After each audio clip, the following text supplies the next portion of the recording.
¿Cómo están? Bienvenidas a Conversaciones Ellas Líderes. Bienvenidos. Tenemos personas de muchos lugares, hombres y mujeres, conectándose a este podcast. Estamos en esta oportunidad iniciando una nueva serie sobre el abuso sexual infantil.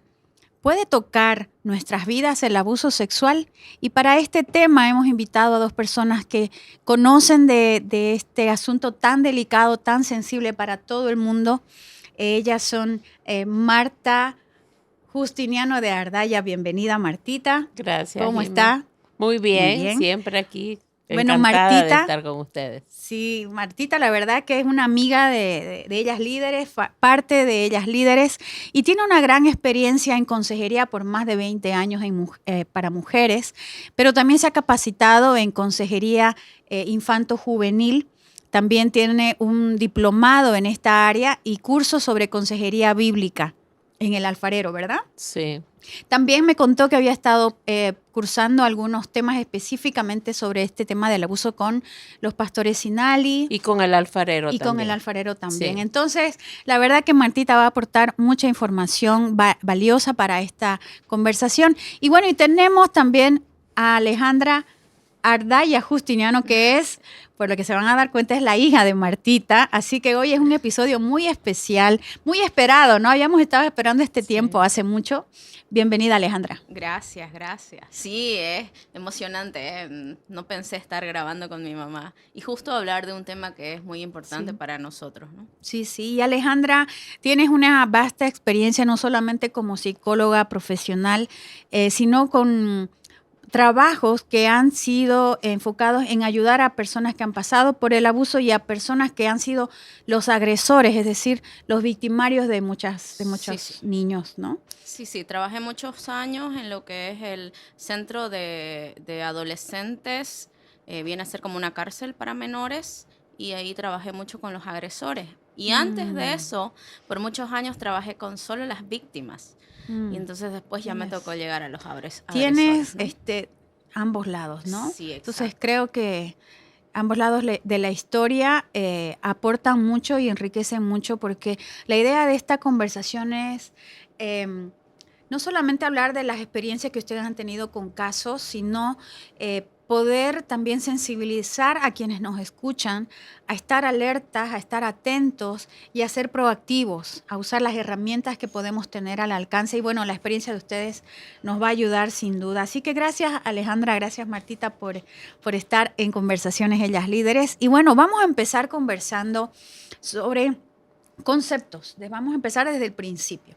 ¿Qué es o cómo se puede conceptuar el abuso sexual? Así, Alejandra, podrías empezar compartiéndonos, por favor. El abuso sexual es cualquier acción que vaya en contra de la integridad sexual de una persona. Ahora, abuso sexual infantil, estamos hablando de un menor de edad, ¿no? Claro. Antes de los 18 años trabajamos con abuso sexual infantil si es una acción que va en contra de la sexualidad integral. Cuando hablamos de sexualidad integral, no solo estamos hablando del cuerpo, sino también de su mente, de su sentido, de no sentirse en peligro, en riesgo a su sexualidad. Entonces, el abuso sexual engloba muchas cosas.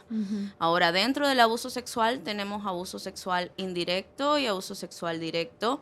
El indirecto es cuando no hay una acción de cercanía física, sino de contacto, sino más bien una acción Un ejemplo, por de ejemplo. palabras, de que, por ejemplo, alguien esté constantemente enviándole mensajes a una niña diciéndole, ay, tus piernas son bonitas, me gusta cómo te ves, ay, que el vestidito que llevaba. Entonces, todo el tiempo está ya tratando de que ella se vea como alguien que está seduciendo a un adulto. Y esto es un abuso sexual porque él es el adulto y está poniendo en ella el sentimiento de culpa sobre cómo se está viendo, ¿no? Entonces, este es el abuso sexual indirecto, sin contacto, ¿no?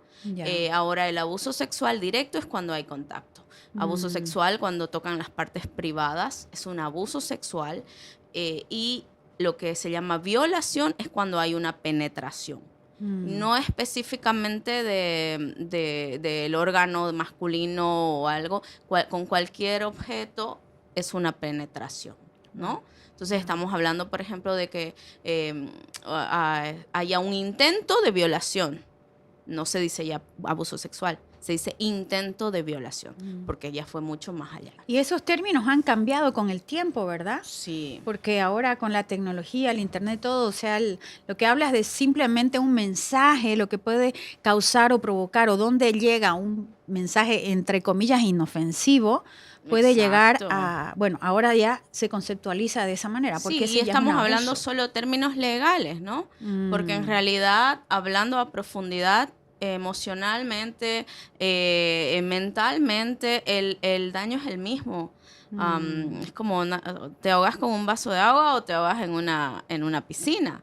Lo mismo con el abuso sexual. Abuso es abuso y causa el mismo daño, ¿no? Entonces, Y bueno, y quisiera que nadie se pueda perder los episodios de esta serie, porque vamos a hablar precisamente de lo que estás hablando, ¿no? Del efecto, porque a veces pensamos que si solamente fue un mensaje, no causa un efecto, un trauma posterior, ¿no? sí. Pero vamos a hablarlo más adelante. Martita, Jimé, yo quiero decir algo sobre esto, que esto es muy importante, porque en mi experiencia de tratar a mujeres que fueron abusadas en su niñez, muchas de ellas yo tuve problemas, porque yo le decía, por ejemplo, ¿usted fue abusada en su niñez? Y no.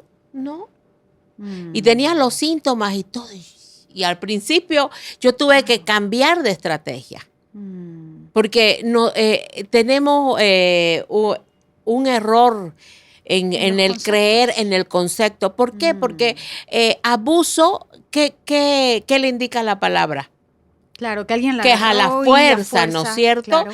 Y en el abuso sexual, no en la violación, casi no hay a la fuerza. Se hace bajo otro espíritu, una manipulación, entonces a veces hasta pareciera que la misma víctima da con su consentimiento para el abuso. En realidad el agresor quiere hacerle creer a la víctima que esto también ella lo quería o él lo quería, que el menor quería esto. Entonces así él no tiene que lidiar con toda la culpa, cosa que cualquier cosa deslinda responsabilidad sobre no, y hay la víctima, también, ¿no? hay de parte de la persona que fue víctima, no, para ella no es un abuso porque no abusaron, solo la tocaron. Entonces, hay que, yo creo que el primer paso para romper este velo del abuso sexual es que enseñemos qué es abuso y que sepan aún las víctimas que tienen de años, que los niños ahora, es que abuso es que te toquen, un manoseo, un roce, no sé, abuso sexual es aún que te muestre un adulto que muestra una revista pornográfica a un niño, ya es abuso, porque está abusando, está traspasando un límite y está teniendo una conducta inapropiada. Porque no se le puede despertar la sexualidad a los niños. No es que Dios nos creó asexuados, Dios nos creó con sexo, pero eso es para despertar en una etapa de nuestra vida que es en la adultez. Claro. Y por eso es que es el peligro y se determina un abuso porque lo hacen en la niñez. Entonces, cuando yo le decía a las mujeres, mire, alguien la tocó en sus partes íntimas, alguien le dijo, o sea, recién ellas, caían en que habían sido abusadas. Y mire, ¿no? Como en la experiencia que usted ha tenido de consejería, decía que había notado los síntomas provocados por un abuso, pero la persona no identificaba lo que había vivido como un abuso. Entonces, y ahí nos vamos a los mitos, ¿no? A lo que creemos que es y que no es. ¿Cuándo se da? ¿Dónde se da? ¿A quiénes? Porque podemos pensar que a quien abusaron fue alguien que provocó algo, ¿no? O que lastimaron a veces, ¿no? Una violación te lastima, claro, ¿no? Pero físicamente, ¿no? De heridas que uno ve, digamos, ¿no? Pero ¿cómo vas a ver una mamá que su niña fue toqueteada? Porque no hay marcas. Las marcas quedan en el alma, en el corazón. Son marcas interiores que después tu cuerpo la dice y tu comportamiento. Que se ven en la conducta, pero no en ese mismo momento. Sino en tiempos. Y no hay cómo probarlo. Claro. O sea, muchísimas veces, y a mí me ha tocado, que legalmente, obviamente hablamos de justicia muy corrompida, pero no prospera muchas denuncias de abuso sexual, porque no hay cómo comprobar que fue tocada. Claro. O sea, solo tienen la palabra del niño, lo que las entrevistas dicen o qué sé yo. Entonces, a veces esperamos, y este es uno de los mitos más grandes, y que creemos que porque no hubo un acto que dañó físicamente la integridad del niño, entonces no es un acto de violencia sexual. Y esto hace que este mito sea tan dañino que muchas mamás no actúan frente al abuso referente en la protección a sus hijos y en la atención, porque creen que, bueno, no pasó nada, solo la tocaron. Esto también a mí me pasa, esto también a mí me pasó. Entonces muchas niñas que vienen contándole que en el micro, que en el esto le pasó, y ya no, bueno, es que así son. Claro. Entonces no hay una atención adecuada y dejamos que carguen con esta herida a la sexualidad, ¿no? Entonces, el primer mito, digamos que ya hemos definido que ya es el abuso, y ese primer mito de decir simplemente, un abuso sexual tiene que ver con la penetración, y no, tiene que ver con ya ir respetando a la otra persona, ya sea en su mente, en sus sentidos, especialmente de un adulto a un niño. Okay. Ahora, hay una clase de abuso que se llama el abuso reactivo. Y que la palabra viene de la reacción, y es la reacción que tiene un niño. Un niño abusado a los 4 o 5 años, ¿qué va a hacer? Va a repetir con otros niños. Y para muchos de esos niños se convierten en pequeños abusadores reactivos, porque a todo niño donde va inicia el juego que le iniciaron a él. ¿No es cierto? Entonces, eso, por ejemplo, no tiene penalidad, pero tiene otro proceso, ¿no? Pero es consecuencia de un abuso. Claro. Entonces, pero ahí sale un mito, por ejemplo. Ajá. Claro, el mito de que nosotros creemos que los niños están jugando. Ay, pero están jugando, se están descubriendo. Es un mito totalmente falso, no están jugando. Un niño sano y seguro no quiere que le toquen, le da vergüenza que lo miren, le da vergüenza tener que ir a este espacio. Entonces no están jugando, no están descubriéndose. Entonces es alerta. En realidad la palabra es, tremendo. Se están iniciando, ¿no? Tremendo eso. Se están iniciando, entonces Claro. es iniciación. Entonces, otro de los mitos, por ejemplo, que a mí siempre me gusta hablar, es el de que creemos que el abuso sexual solo se da en cierta clase popular de personas, digamos, ¿no?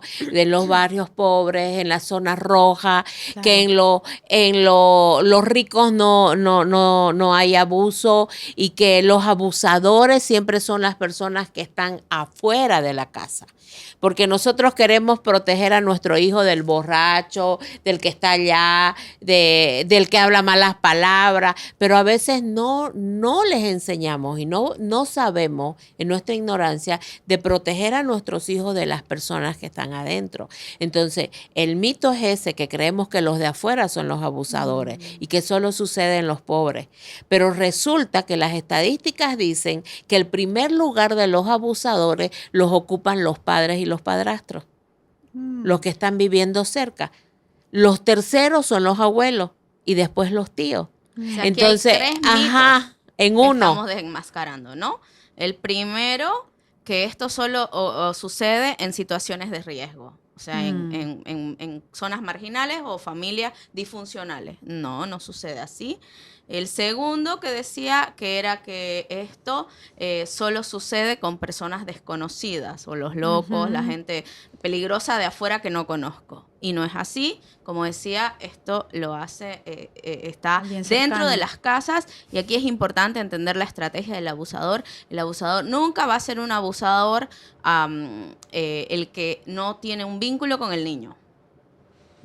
Necesita desarrollar un vínculo para abusar al niño. O sea, el niño que se va con un extraño es porque realmente hay totalmente abandono o negligencia, está acostumbrado a eso. Claro. Pero son casos el 2%, aislados. 1%. Entonces estamos hablando de los niños que son coherentes, porque esto es parte de la inteligencia, mi sentido de protección. no se va a ir con un extraño. Claro.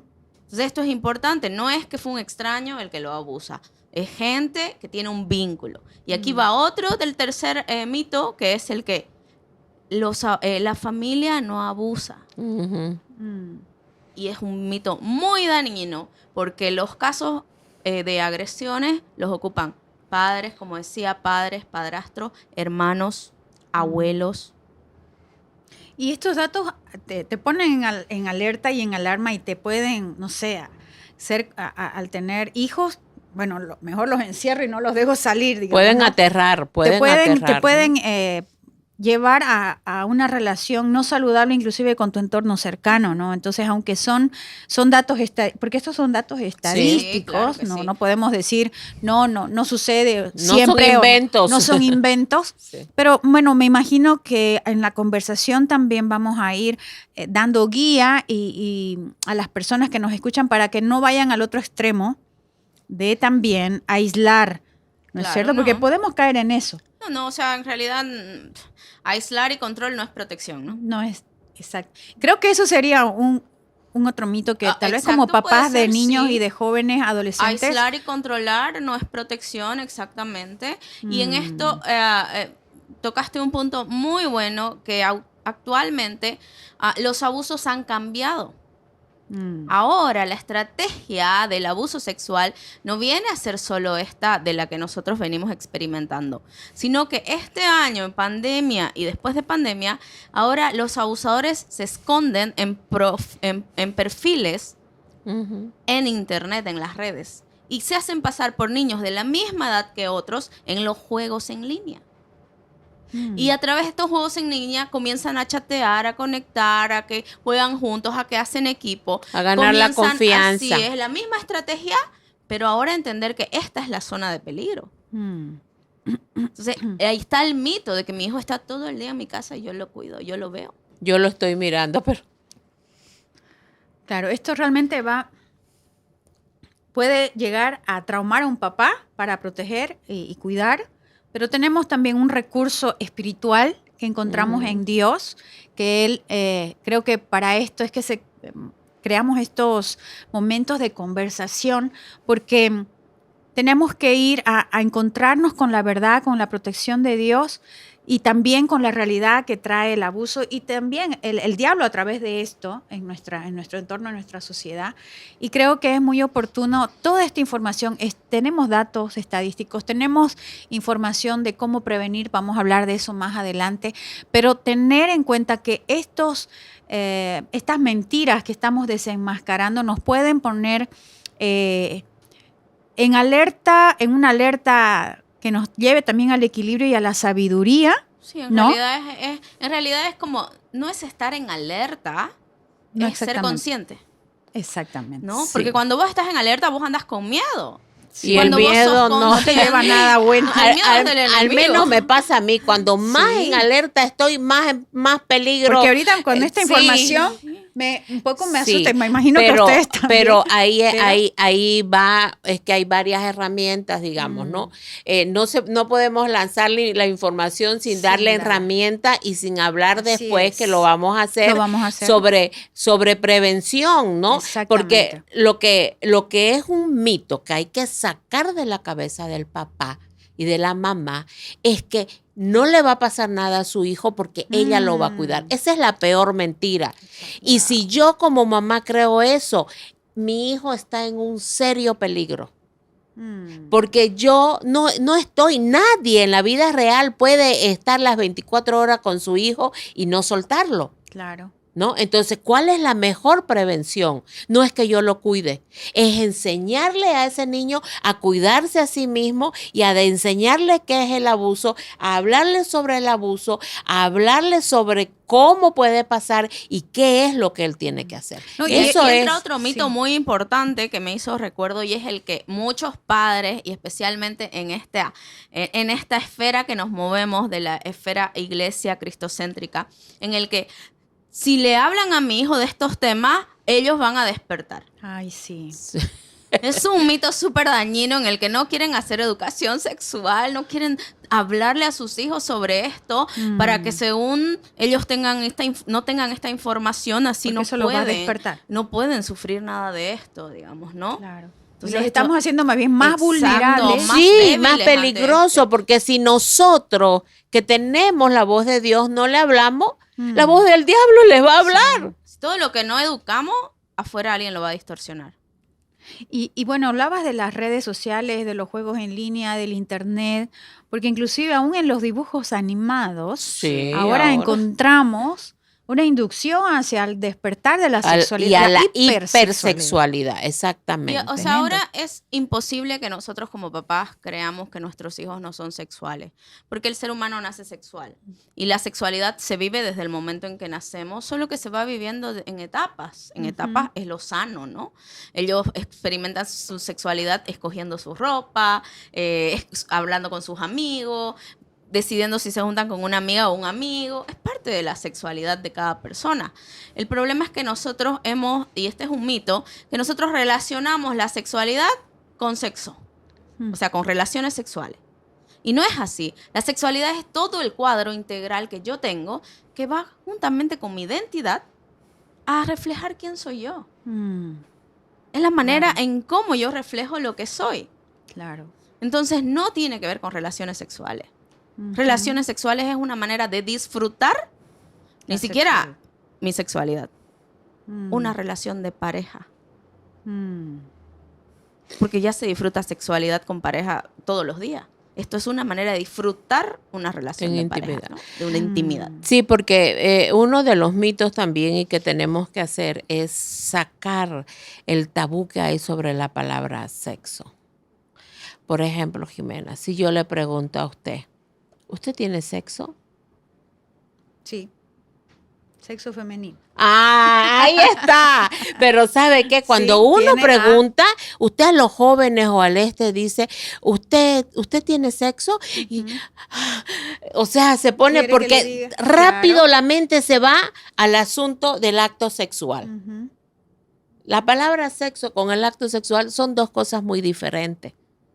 Entonces, nosotros todavía tenemos mucho tabú y mucha morbosidad y cosas sobre algo que es muy natural.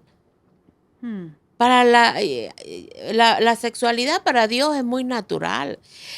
A mí me impresionó una vez un libro que yo leí porque dice la palabra, ¿de dónde lo formó Dios al hombre? De la tierra. ¿Y cómo le hizo su pene a Adán? Y yo dije, Dios mío, qué feo esto, ¿cómo van a decir eso? Y cómo, pero es santo. Dios se lo hizo. Y aquí entra otro mito, Y no hizo así, ¿no? Ay, no miraré, a ver. ¿No es cierto? Claro. Entonces, porque claro, ahí todo lo que embarga una sexualidad, entonces es el mito que decía, sí, la sexualidad es vergonzosa. Y que no tenemos que hablar, entonces por eso es que... este mito es bien maligno, es del diablo. Porque sigue haciéndonos sentir vergüenza sobre lo que Dios ha hecho que es bueno. Sobre lo que es santo. Wow. Sí. Yo creo que eso, por ejemplo, cuando nosotros podemos conversar en libertad, porque aun cuando lo escuchamos, como, ay, no, de eso no quiero hablar, ¿no? Cuando nuestros hijos aparecen, porque vienen del kinder, son pequeñitos y dicen una palabra y nosotros nos espantamos, entonces ya él va a decir, no, creo que no debía hablarlo. Y ya empezamos a poner esa vergüenza en lo que no sabe exactamente porque no tiene una conciencia total. Empezamos a poner barreras, ¿no? Entonces, sí.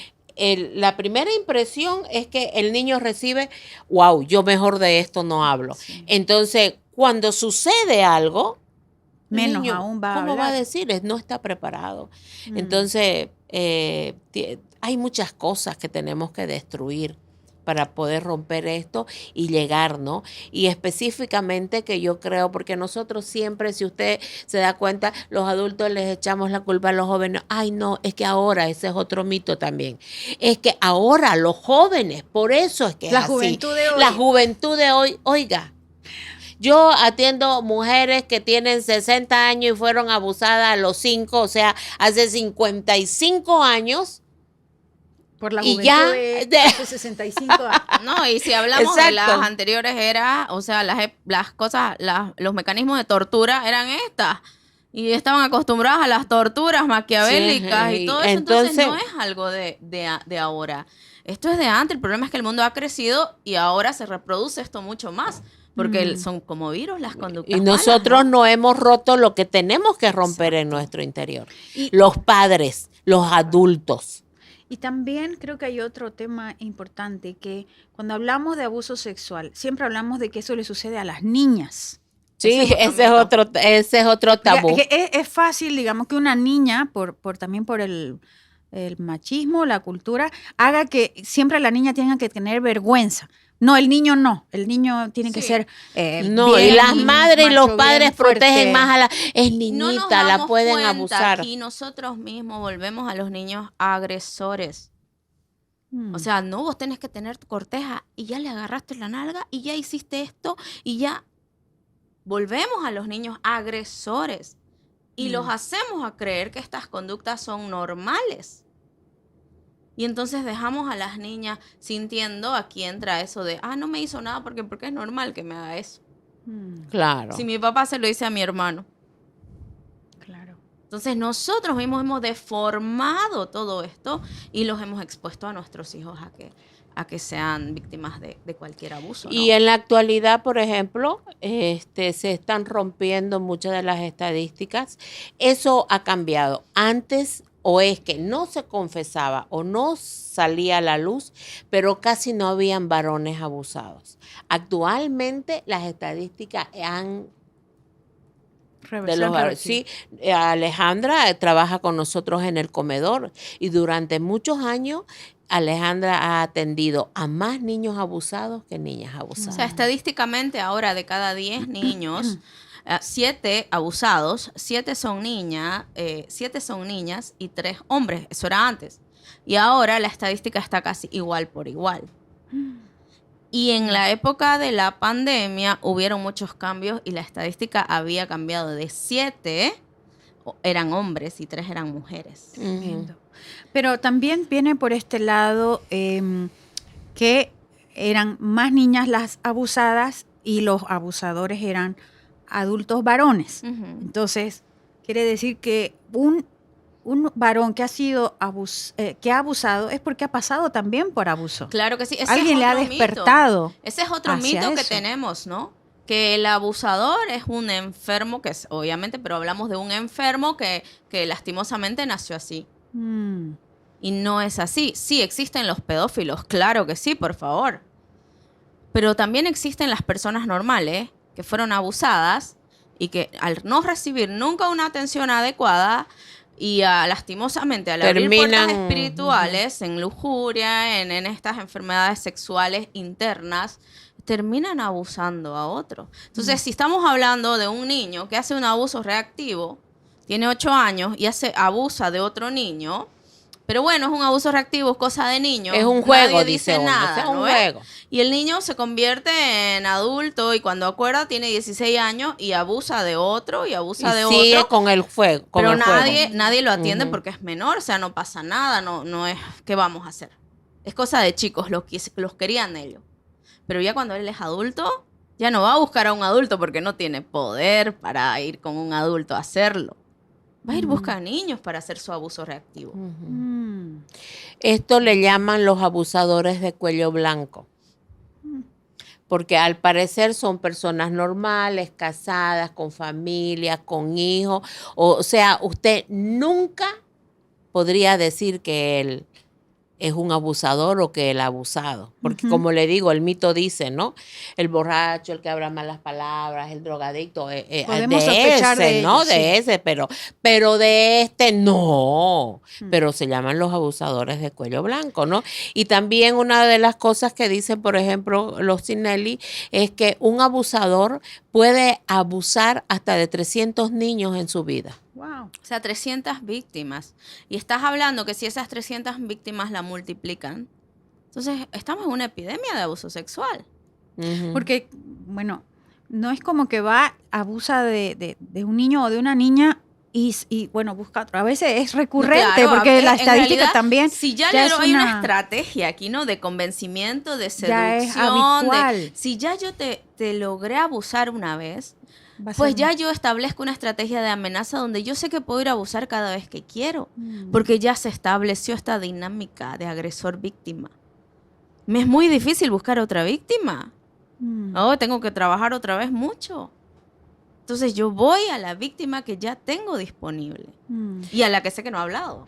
Y hay casos que pueden trastornarnos la mente porque un abusador puede tener contacto sexual con una víctima. No estoy diciendo de relación sexual, sino de en tocamiento y todo eso, de hasta más de 30 veces en la niñez. Yo atendí a una persona 50 veces. O sea, se hizo un círculo y la familia estaba totalmente fuera, que nunca lo vio, ¿no? Y entonces en toda su niñez, hasta que ella cumplió los 15 años, fue abusada. Y a veces más y no lo cuentan, ¿no? No, y bueno, Esto- la verdad esto que es es una telaraña. tremendo lo que estamos hablando y bueno, vamos a seguir con esta serie sobre el abuso sexual, porque hay mucho más que quisiéramos compartirle. Ahorita hemos podido tocar y así, muy intensamente. Concientización, digamos, ¿no? Ya. ¿Qué es el abuso sexual? Varios mitos que ustedes han desenmascarado y les agradecemos por estar presentes, porque creo que podemos marcar una diferencia en este tiempo. Les decías esa palabra tan terrible que es una epidemia de abuso sexual, pero creemos que en Dios nosotros tenemos las herramientas porque el enemigo no puede, no ganó, no va a ganar. Ya fue Entonces vencido. creo que ya fue vencido y Yo nosotras podemos justamente, levantarnos. Anoche creo estaba teniendo uno de estos tiempos con Dios y justo atendí unos casos muy fuertes y estaba viendo unos TikTok y está en esto de lo que está de lo que Mel Gibson está denunciando de todas estas élites, ¿no? Y los abusos. Y estaba llorando ya de cansancio de esto. Y me pongo a orar y a llorar y le digo, Señor, pero es que ya ¿Qué no vamos a sé, hacer? digamos que ya estamos haciendo, pero ¿qué hacemos más? O sea, igual sigue pasando. Y bueno, después ya en eso me quedé así porque no tuve respuesta. Hasta hace un ratito que estábamos sentadas y yo sentía que Dios me decía, ¿pero acaso no crees que yo lo puedo controlar? ¿Acaso no crees que yo sé? ¿Acaso no crees que yo estoy mientras ellos están ahí sufriendo? ¿Acaso no crees que yo me estoy haciendo cargo? Entonces muchas veces nosotros estamos desesperanzados porque, ay no, esto le puede pasar y dejamos que la desesperanza nos llene. Pero no estamos mirando a la esperanza correctamente. Esa esperanza que aún en medio de la catástrofe hace todo nuevo. Así es. Entonces esto es para que los papás no se queden con este miedo. Y ahora justamente me acordaba, mientras acá hablaba mi mamá, me acordaba que recientemente, creo que ustedes, Ellas Líderes, acababa de subir un versículo que decía, no tengas miedo porque nosotros somos más de nuestro lado. Hay más de nuestro lado que el lado de ellos. Exacto. Y entonces era como que Dios me hablaba y me decía, no tengas miedo, o sea, hay más de nuestro lado. Y quizás necesitan despertar, pero habemos más. Y habemos más, están detrás de estas cámaras, están viendo este podcast y esperamos que la vida y el trabajo que están haciendo Martita y Alejandra por muchos niños, por muchas mujeres, se multipliquen ustedes, que levanten su voz para proteger, para levantarse contra la niñez de esta generación y de las que vienen. Porque lo que ustedes hacen al hablar con una mamá, están sanando una familia, una descendencia. Una descendencia, exacto. Y hasta 1000 generaciones, porque esa es la promesa de Dios. Así que gracias. Vamos a continuar, no se pierdan esta serie en Conversaciones Ellas Líderes. Gracias, Aleja. Gracias, Martita. Hasta pronto. Un placer, Jimena.